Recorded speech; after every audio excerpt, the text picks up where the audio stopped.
Can God change your life in the next 30 minutes? I believe you're watching right now because God has something special for you. I'm Jonathan Bernis, and I'm a Jewish rabbi who follows Jesus. For the next half hour, you're going to learn how the Jewish roots of your Christian faith can bless you today. When you begin to understand how Jewish Jesus and the New Testament really are, your Bible's going to come alive in a whole new way. With insightful teachings and anointed guests, you'll discover how the Old and the New Testaments are woven together, how Bible prophecy is coming to pass before our very eyes, and why you need to stand with Israel. It's all just ahead here on Jewish Voice.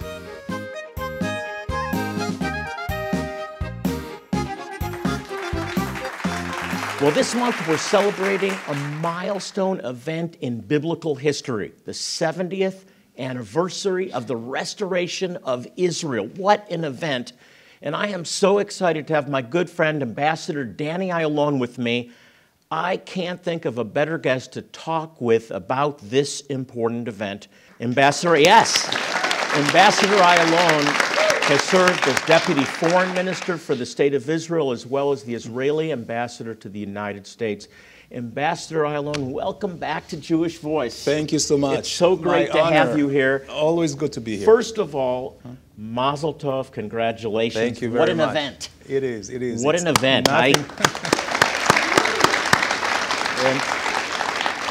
So the Islamic world said this day would never happen. In 1948, yes, Israel would be pushed into the sea in a matter of days, and you'd come back to your homes. Right. And that's been the agenda ever since. But they failed, we won. Yes, well, they still... Right. Unfortunately, they have made it a zero-sum game. That means that no coexistence, no reconciliations, and for them there is only one solution, unfortunately. And when we were pushed into the sea, with our back into the wall and the waters of the Mediterranean, we had to do what we had to do, and that is defend ourselves. And I think we also felt the importance of the history with the restoration of the land. And we were really God's emissaries. And I believe that this is what kept us as 600,000. And Jonathan, you know, in 1948, we were only 600,000 Jews surrounded by 100 million hostile Arabs. And not only... It's pretty bad odds. Yes. And not only we survived, we thrived, and actually the gap between us and any enemy or combination of enemies is growing. And you're right, after 48, they said, oh, it's short-lived. Few years, and we will push them to the sea. Then came 56. Oh, not worry, a few more years, 67, 73, 82, and until we are here, and I believe we're going to go from strength to strength, and with another fact which is very important, why we are winning. We don't have anywhere else to go. So this is our home, the only home we have ever had, and we take care of it like our home. And, you know, for 2,000 years, until the Jews returned, the earth there, the land was derelict. Why?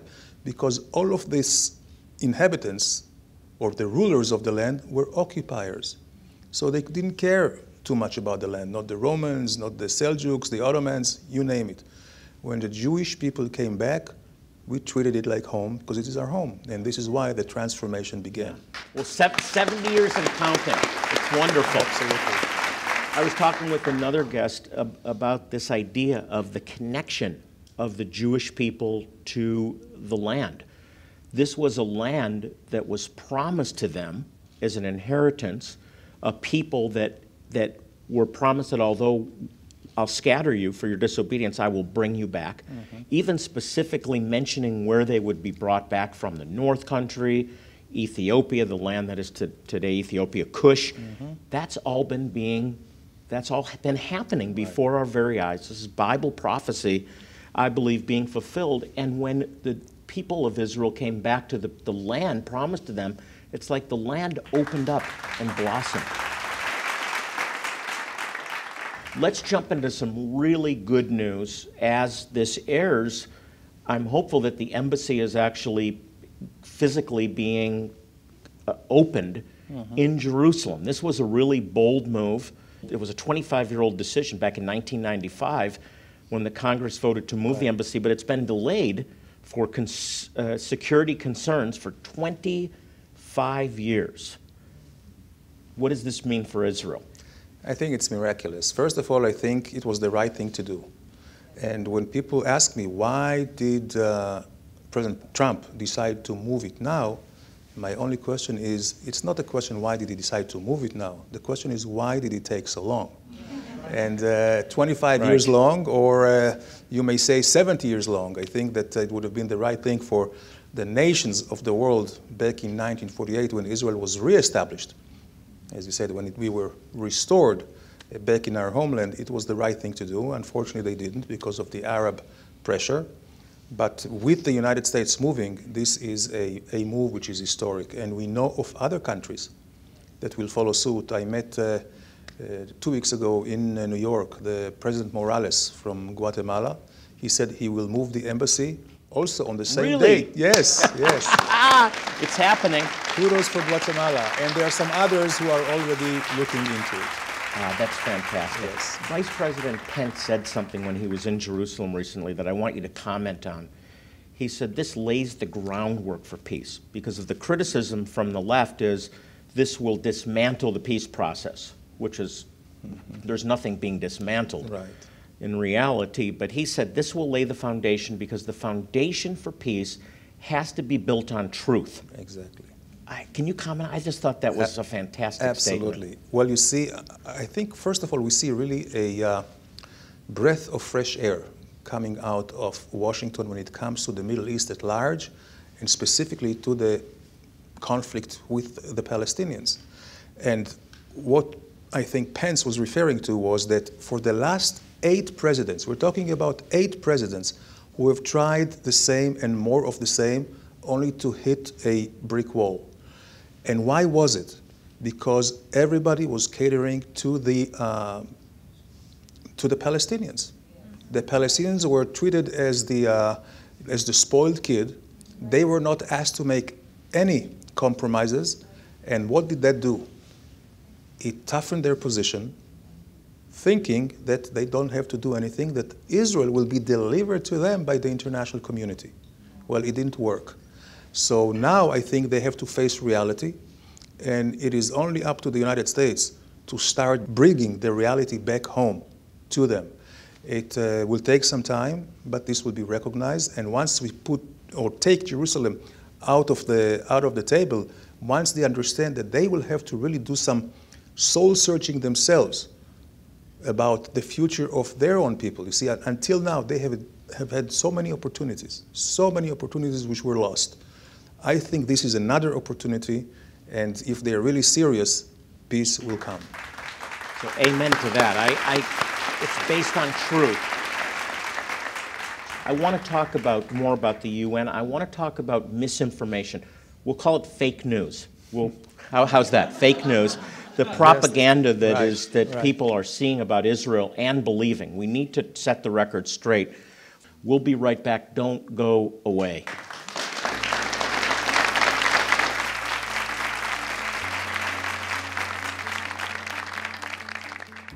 Do you need encouragement that God can transform you?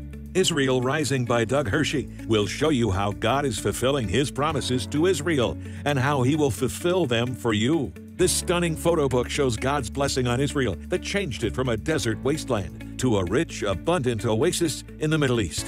Order Israel Rising by Doug Hershey now, and we'll sow a special gift into your life, the Miracle of Israel DVD. This award-winning documentary film shows how God is fulfilling Old Testament prophecies one by one before our very eyes. Both are yours for a one-time gift of $40 or more. Or you can become a new monthly partner for $30 a month or more.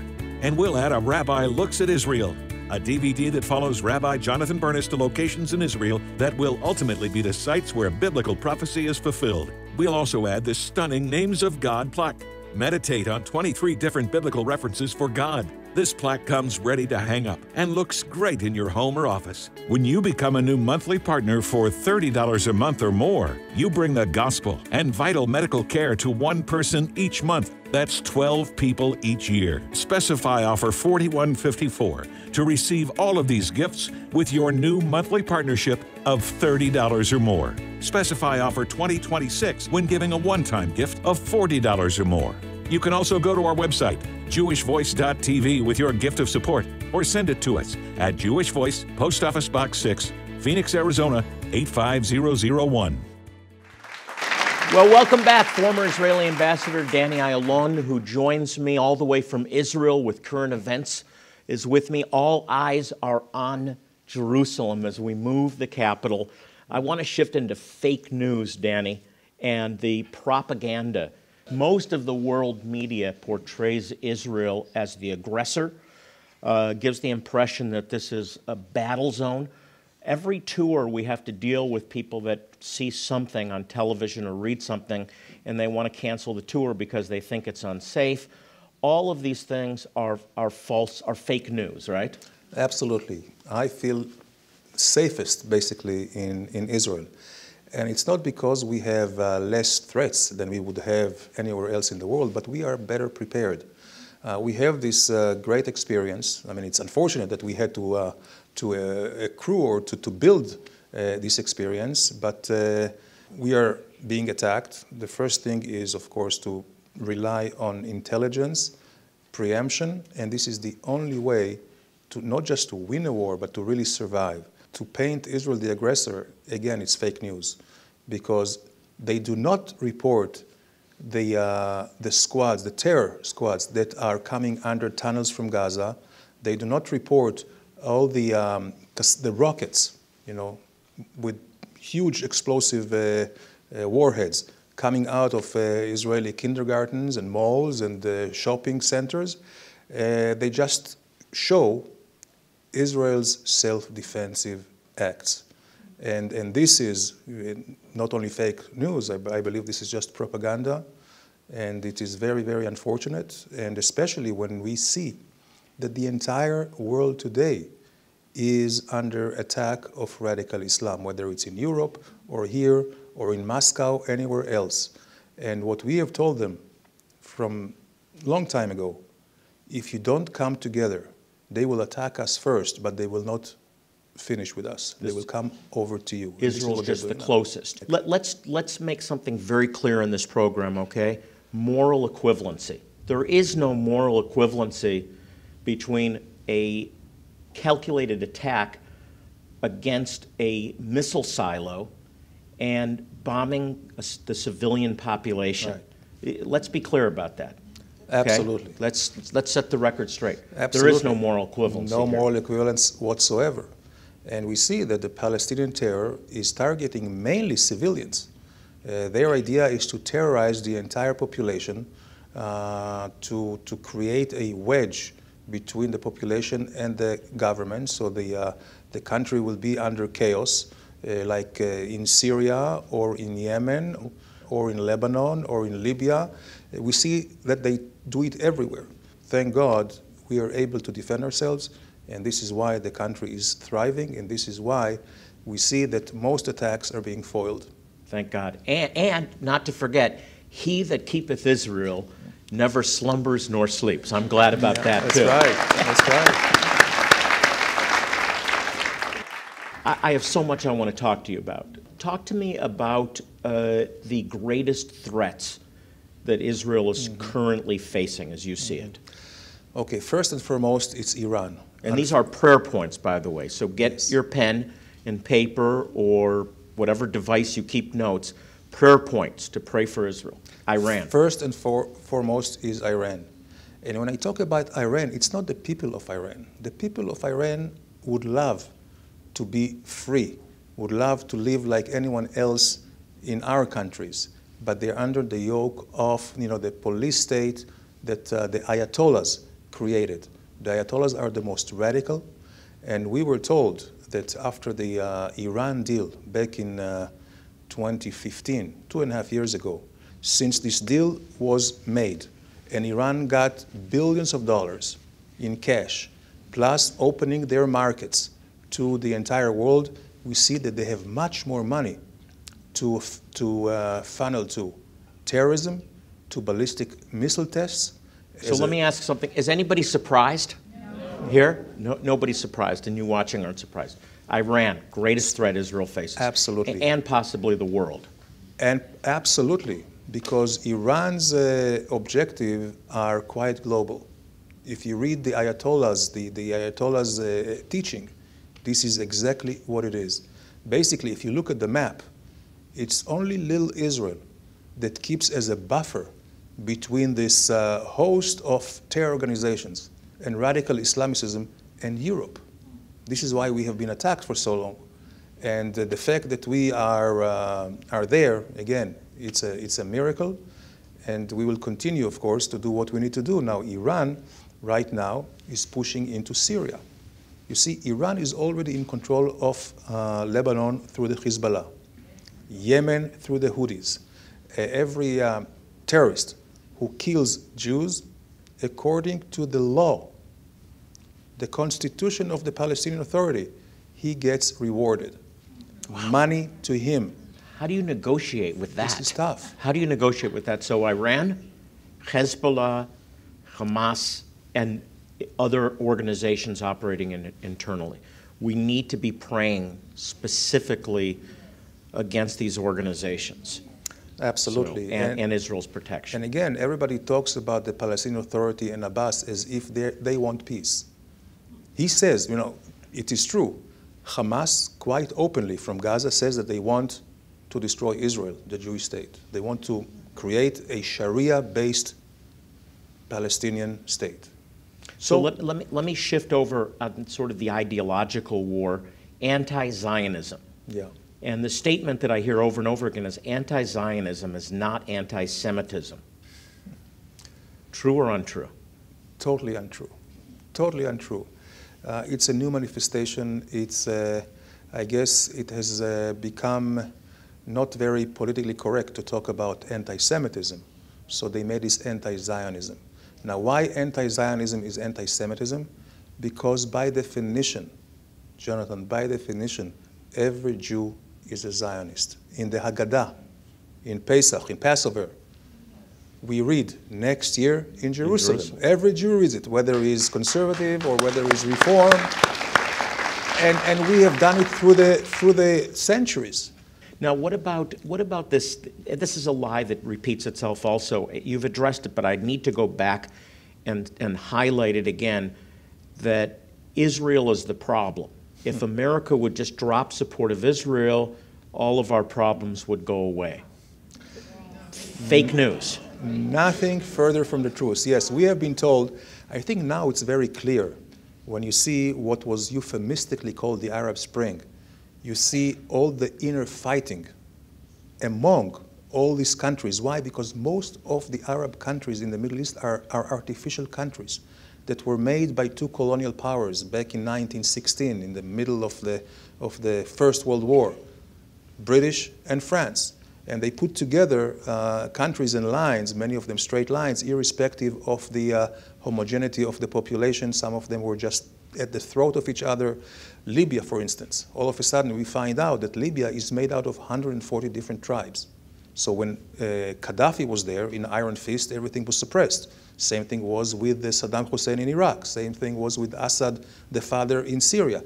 We see how everything is exploding, and of course it has nothing to do with Israel. Now, if you look back, Israel is I would say, the main stabilizer in the Middle East. This is the real story, by the way. This is the truth. Israel's portrayed as the aggressor. Israel's portrayed as the problem. Israel is part of the solution, and that's why we need to stand with Israel, among other things. We have some, it's Israel's 70th anniversary. We have some great resources. This absolutely gorgeous Israel Rising coffee table book will give you the before and after. It's one of the greatest books about Israel I've ever seen. And The Miracle of Israel, a DVD that we produced that really points out what a miracle the restoration of Israel is and how it connects to Bible prophecy unfolding before our very eyes. Don't go away, we'll be right back. Do you need encouragement that God can transform you? Israel Rising by Doug Hershey will show you how God is fulfilling His promises to Israel and how He will fulfill them for you. This stunning photo book shows God's blessing on Israel that changed it from a desert wasteland to a rich, abundant oasis in the Middle East.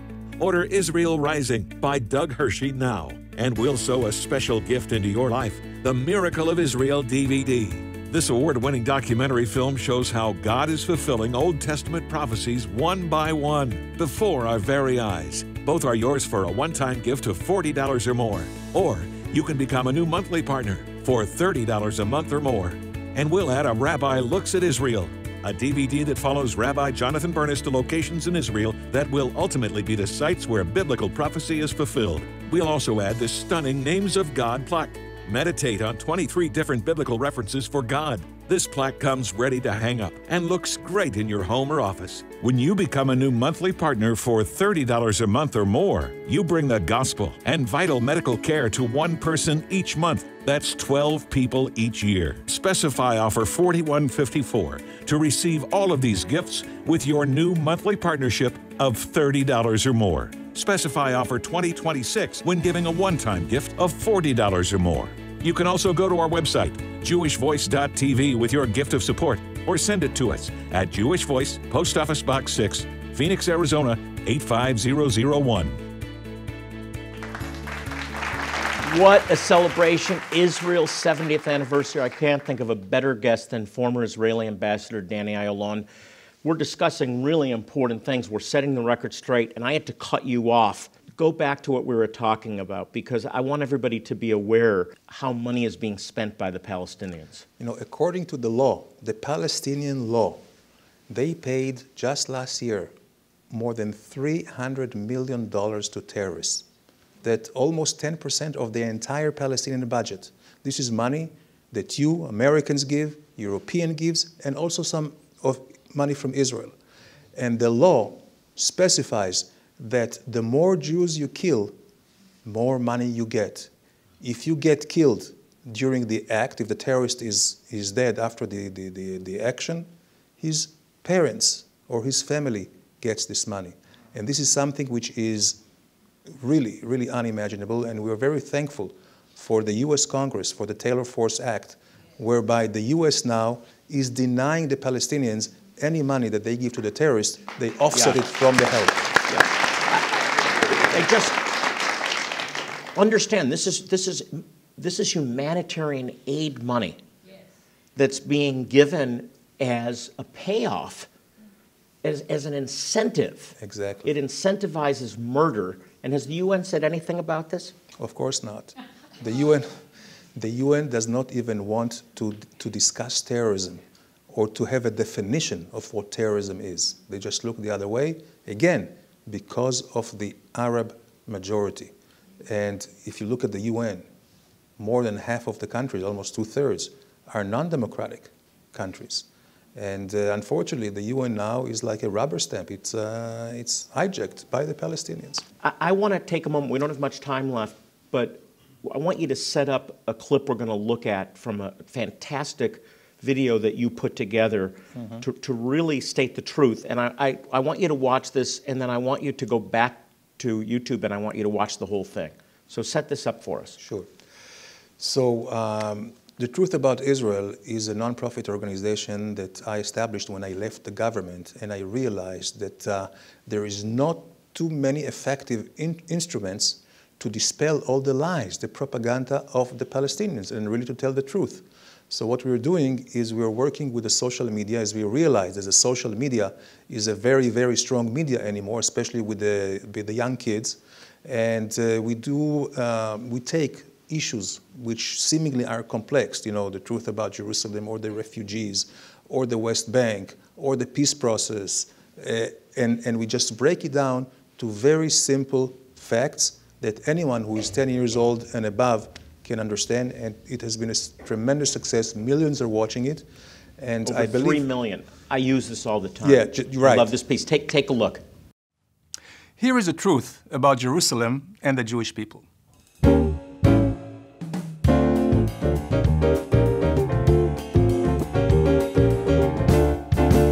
The 2,000 years that followed, empires came and left, conquered, colonized, and occupied Jerusalem, never turning it into their capital.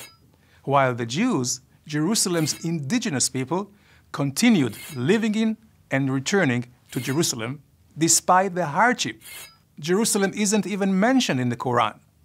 Compare that to the 669 times Jerusalem is mentioned in the Hebrew Bible. Keep it simple. Right. I love it. We're linking this to our site. So Wonderful. go to our website and you can link to their site and really get the truth. The truth is what it's all about. Absolutely. And the truth will set you free. And for, Jonathan, for too many years, we ignored it. We thought, the lies of the Palestinians and their collaborators are so outrageous that we very naively thought, well, nobody will believe it. Well, they do believe it because they repeat it. They repeat it, and just Goebbels, the propaganda Nazi minister of Hitler, right, back in the 30s said, you repeat a lie 1,000 times, it becomes the truth. It's big enough and repeated enough, Absolutely. People will believe it. So now That's we understand true. that we have to respond to any lie, the most outrageous, including the one that Abu Mazen said in the UN 3 weeks ago, that the Palestinians, listen to that, are the descendants of the Canaanites. And immediately I thought, well, if you are a descendant of the Canaanites, do you have any Canaanite language that you can speak of, any letters, alphabets, any prayers, any archaeological artifacts? It's all figment. Stop confusing us with the facts, okay? Exactly. The Jewish story, every inch of the land of Zion is filled with 4,000 years of rich Jewish culture. You see it in Jerusalem, you see it in Tiberias, you see it in Tzfat, you see it in Hebron. And all you have to do is just dig. And thankfully now, when we are in control, so we do not let others rob it or break it apart or just disseminate it. And we have it in museums, we have it everywhere that you can come and see, the city of David. Everywhere you look. And as we say, when you come to Israel, you don't need to have a guidebook. Just bring the Bible. Everything comes alive. Ambassador, the ground cries out. It's an amazing thing. Thank you for being with us. My pleasure. Happy birthday, Israel. Congratulations. And the next 70 years are going to be even greater should the Lord tarry. Absolutely. Yeah. Absolutely. You may have questions, you may have prayer needs. I want you to remember that we're here for you. I hope that you benefited from this program today and that you really begin to pray for the peace of Jerusalem because you will prosper. We're here to help you any way we can. Our website is jewishvoice.tv. Again, jewishvoice.tv. Well, we're out of time. Until next time, I'm Rabbi Jonathan Bernis saying shalom and God bless you.